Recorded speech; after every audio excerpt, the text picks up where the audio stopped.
9절입니다. 신약성경 20쪽에 있습니다. 마태복음 13장 1절에서 9절입니다. 찾으셨으면 제가 공독하겠습니다.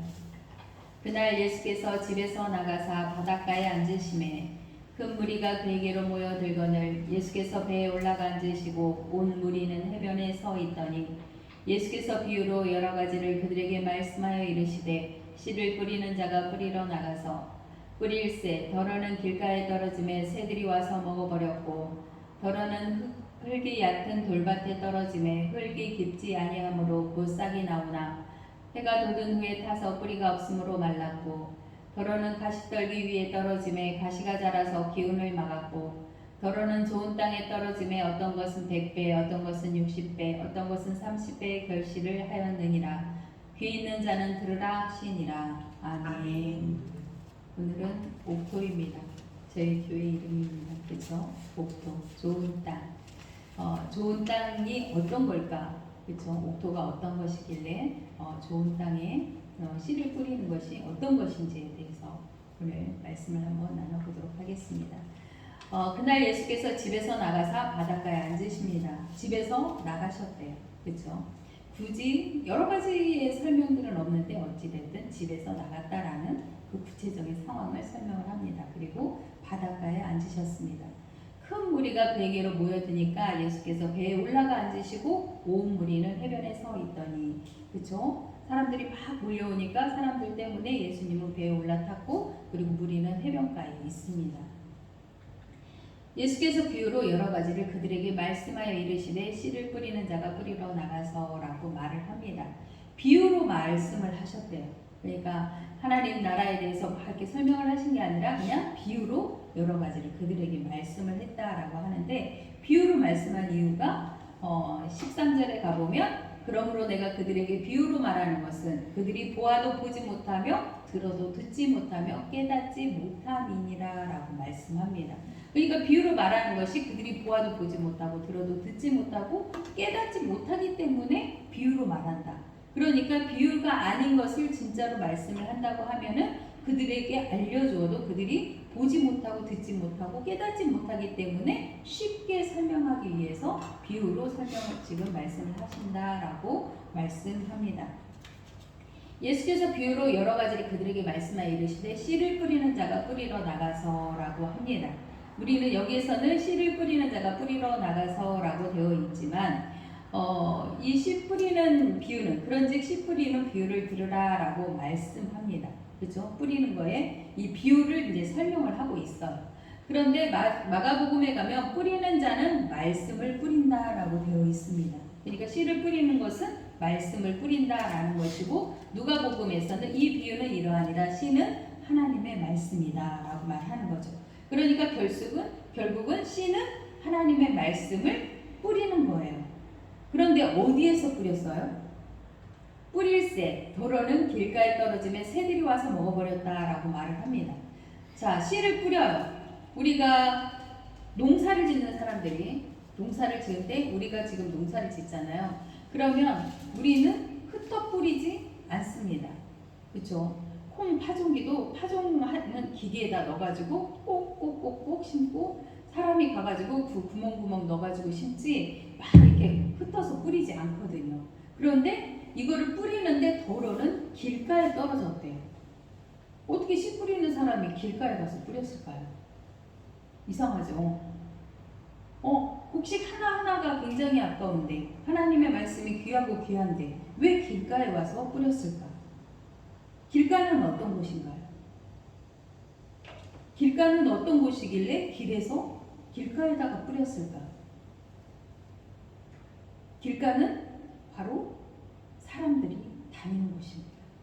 많은 사람들이 다니는 곳이에요. 예수님께서 아까 집에서 나가셨잖아요. 집에서 나가셨다라는 것은 집에서 찾아오는 사람들에게 가르친 것이 아니라 직접 길로 나가서 그들에게 하나님의 말씀을 지금 가르치고 있다라는 거예요. 그런데 길에서 왔다 갔다 길에다가 뿌렸다라는 것은 지나가는 사람들에게 들을 수 있도록 계속해서 말씀을 전하고 있다라고 말씀합니다. 그런데 길가에 떨어졌는데 새들이 와서 먹었대요. 새들이 먹었다라는 것은 이거를 19절에서는 뭐라고 말씀하느냐 하면 아무나 천국 말씀을 듣고 깨닫지 못할 때는 악한 자가 와서 그 마음에 뿌려진 것을 빼앗는다라고 이 비유에 대한 해석을 해줍니다. 예수님께서 천국 말씀을 듣고 깨닫지 못하니까 악한 자가 와서 뺏어가는 것이 길가에 뿌려진 거래요. 그렇죠? 길가에 뿌려졌다라고 말씀합니다. 그리고 더러는 흙이 얕은 돌밭에 떨어짐에 흙이 깊지 아니하므로 곧 싹이 나오나 해가 돋은 후에 타서 뿌리가 없으므로 말랐다라고 되어 있습니다. 돌밭에 뿌려졌어요. 돌밭에 뿌려졌다는 것은 말씀을 듣고 즉시 기쁨으로 받았으나 그 속에 뿌리가 없어서 잠시 견디다가 말씀으로 말미암아서 환난이나 박해가 일어날 때 넘어지는 자다. 그러니까 말씀으로 말미암아서 환난이나 박해가 일어난다라는 거예요. 세상적인 일이 아니라 그것이 돌밭에 뿌려진 것이다 라고 말을 합니다. 말씀을 합니다. 더러는 가시떨기 위에 떨어짐에 가시가 자라서 기운을 막았고 라고 되어 있는데 가시떨기에 뿌려졌다는 것은 말씀을 들으나 세상의 염려와 재물의 유혹에 말씀이 막혀서 결실하지 못하는 자다 라고 말씀합니다. 더러는 좋은 땅에 떨어지면 어떤 것은 100배, 어떤 것은 60배, 어떤 것은 30배의 결실을 하였다. 좋은 땅에 뿌려졌다는 것은 말씀을 듣고 깨닫는 자니 결실하여서 어떤 것은 100배, 어떤 것은 60배, 어떤 것은 30배가 되느니라 라고 말씀합니다. 자, 그러면 하나님의 말씀을 길가에 뿌렸어요. 그렇죠? 길에서 뿌렸습니다. 길가에 뿌렸는데 길에서 뿌렸는데 네 가지 땅이 나오죠. 길가에서 길가가 나오고 돌밭이 나오고 가시덤불이 나오고 좋은 땅이 나옵니다. 그런데 우리가 여기에서 예수님께서 이거에 대해서 비유로 설명을 해 주셨어요. 그렇죠? 이것은 이런 거야 라고 말씀을 해 주셨어요. 그래서 이거에 대해서 더 깊이 들어가지 않는 오류를 범하기도 합니다. 길가에 뿌려졌다라는 것은 지나가는 사람들에게 뿌려졌어요. 새들이 와서 먹어버렸다라는 것은 모든 천지 만물에게도 하나님이 말씀을 주고 계시다라고 말하는 거예요. 새들이라고 하는 것은 지난번에 말씀했듯이 이방인들을 새로 비유하기도 합니다. 그러니까 길에서 나가서 뿌리는 것은 바로 집에서 나가서 길에다가 뿌리는 것은 모든 사람들, 그리고 특히나 여기가 어디였어요? 바닷가였어요. 바닷가라는 것은 무슨 역할을 하는 거죠? 배를 타고 멀리 다른 지역으로 가는 통로의 역할을 합니다. 그곳에서 예수님께서 지금 말씀을 전하고 계시는 거예요. 그러니까 세상 모든 사람들에게 공평하게 하나님의 말씀이 주어졌다라는 것을 지금 예수님이 지금 말씀하고 계시는 거예요. 너희 유대인들은 자기네들의 하나님이다라고 자기네들만의 하나님으로 고집했지만 예수님은 그게 아니라 모든 사람에게 하나님의 말씀은 주어졌다라고 하면서 바닷가에서 모든 많은 나라들로 가는 배를 타기 위해서 몰려든 그들에게 하나님의 나라를 지금 전하고 있습니다. 그런데 길가에 떨어졌어요. 씨가 길가에 떨어졌으면 그 싹이 날까요, 안 날까요? 새들만 먹을까요? 우리 길에 풀 없습니까? 우리 다니는 길에 풀 없어요? 풀 있어요. 그렇죠? 씨앗이 떨어지면 새들이 먹기도 하지만 그 남은 씨앗이 발화가 됩니다. 그 길에서도 싹이 나고 자라요. 그렇죠? 새들이 와서 다 먹어버린 게 아니에요. 새들도 먹여주지만, 이방인들에게도 먹여주지만 그들만 먹는 게 아니라 그 나머지 씨앗들이 분명히 길가에서 발화가 돼서 풀로 자랄 거예요. 그러니까 그 지나가는 많은 사람들 중에서 그 말씀을 받아먹는 사람이 분명히 있었을 것이다 라고 말씀하고 계시는 거예요. 그냥 새들에게 모든 걸 빼앗겠다라고 하는 것이 아니라.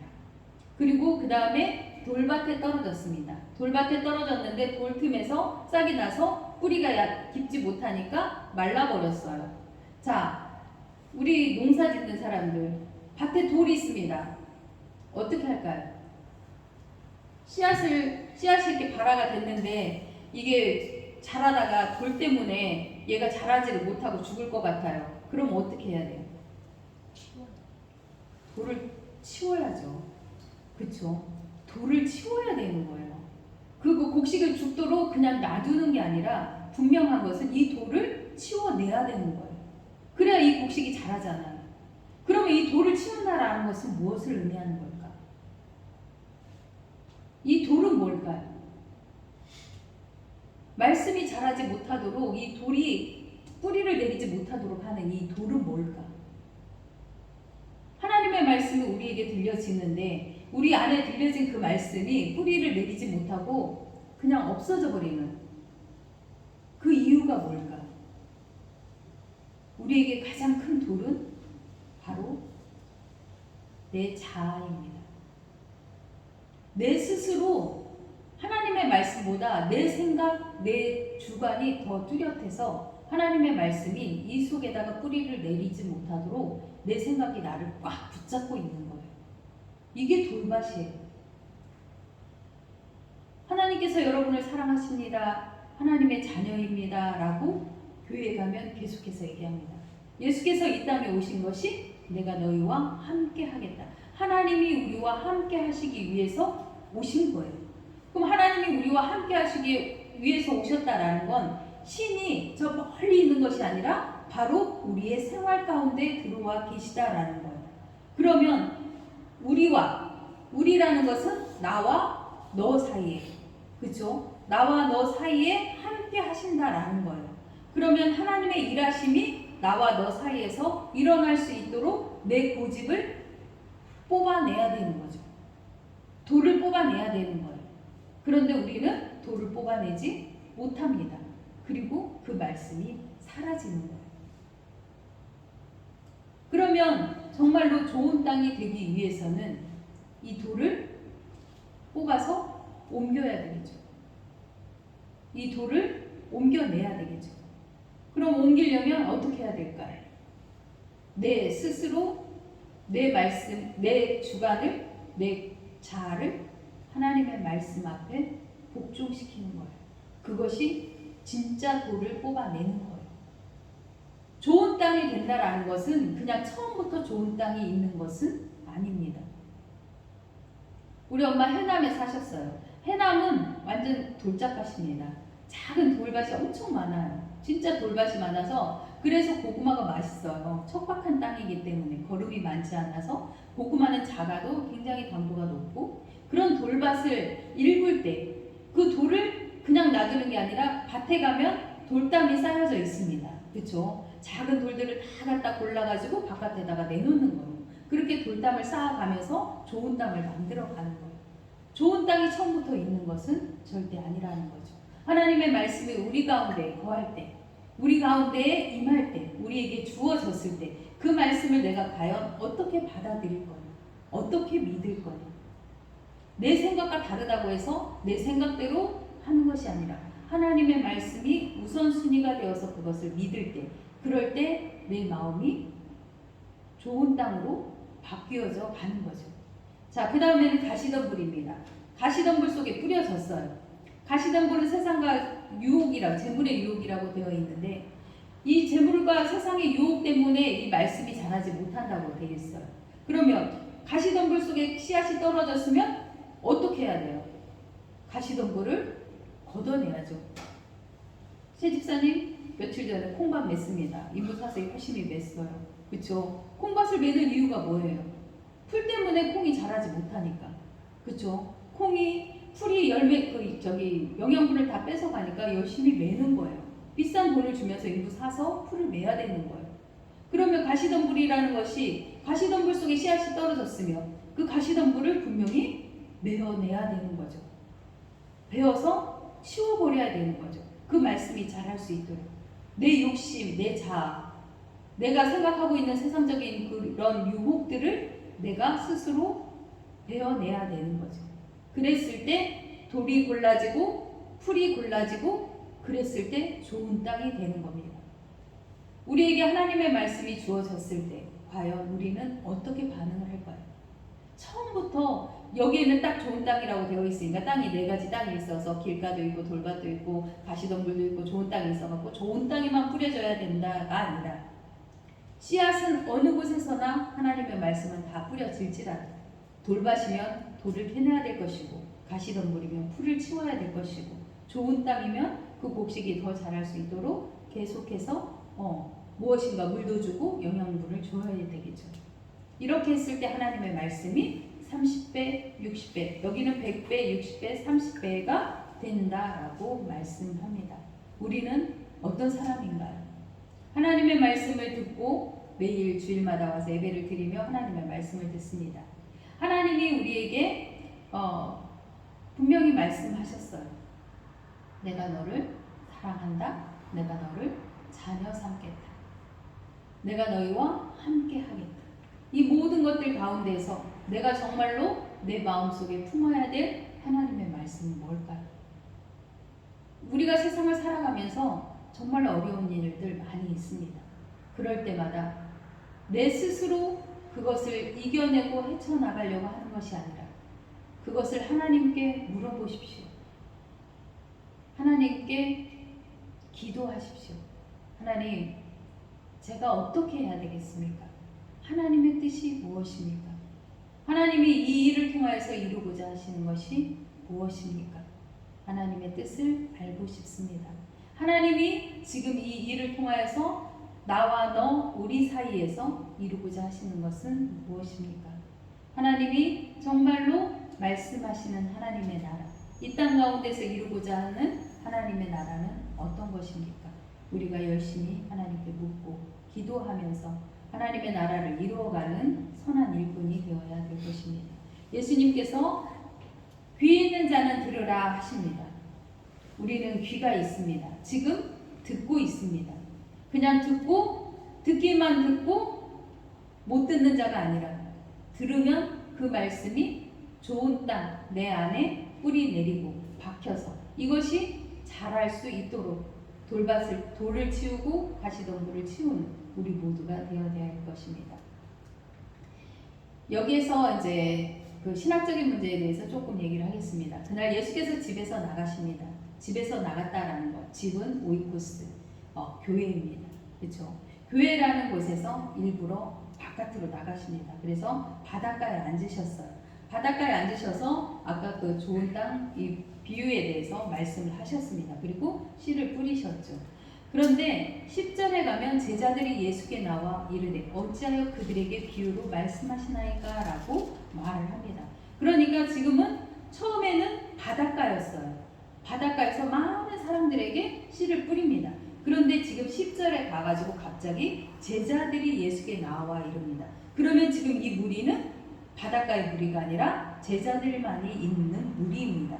그래서 제자들이 예수께 어찌하여 그들에게 비유로 말씀합니까? 라고 하니까 대답하여 이르되 천국의 비밀을 아는 것이 너희에게는 허락되었으나 그들에게는 아니 되었나니. 너희라는 것은 바로 지금 물어보고 있는 제자들이겠죠.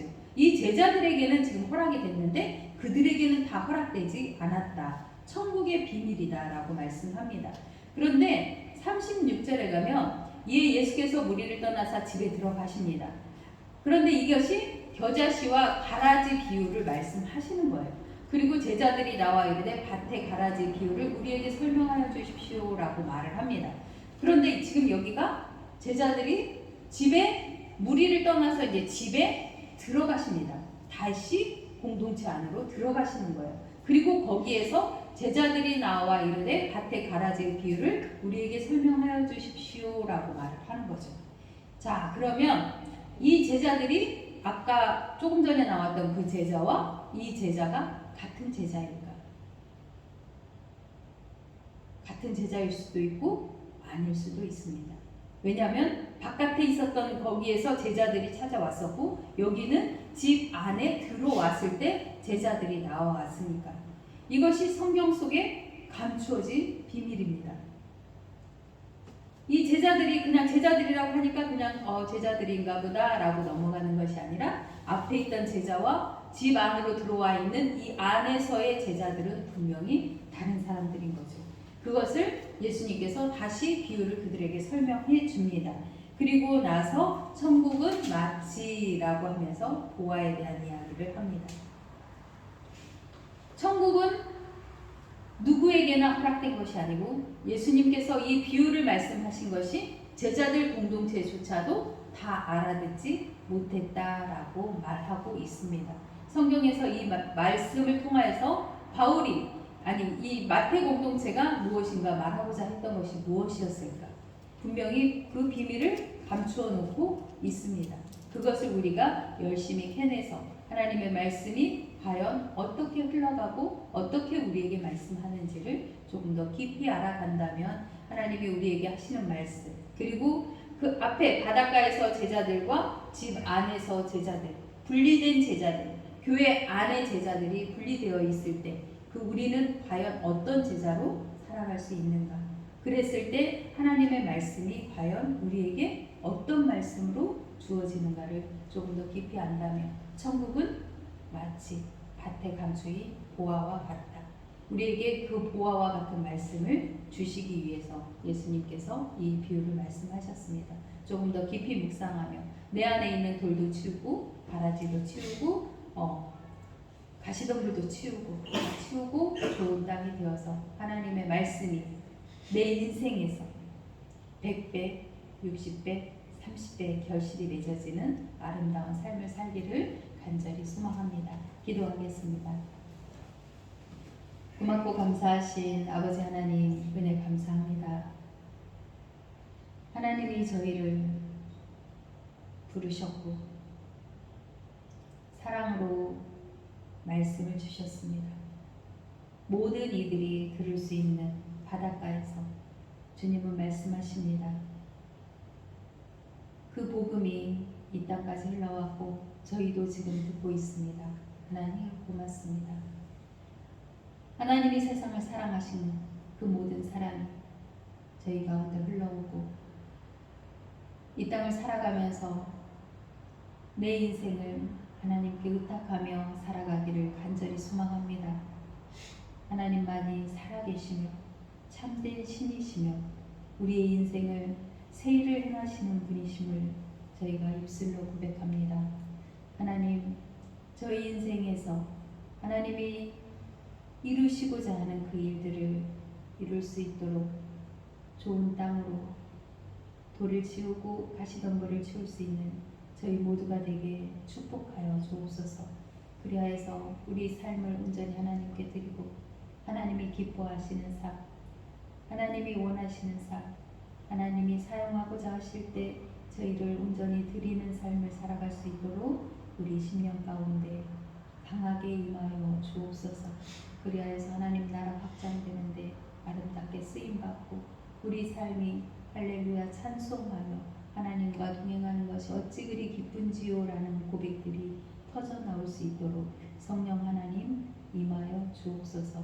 감사하며 예수 그리스도의 이름으로 기도합니다. 아멘.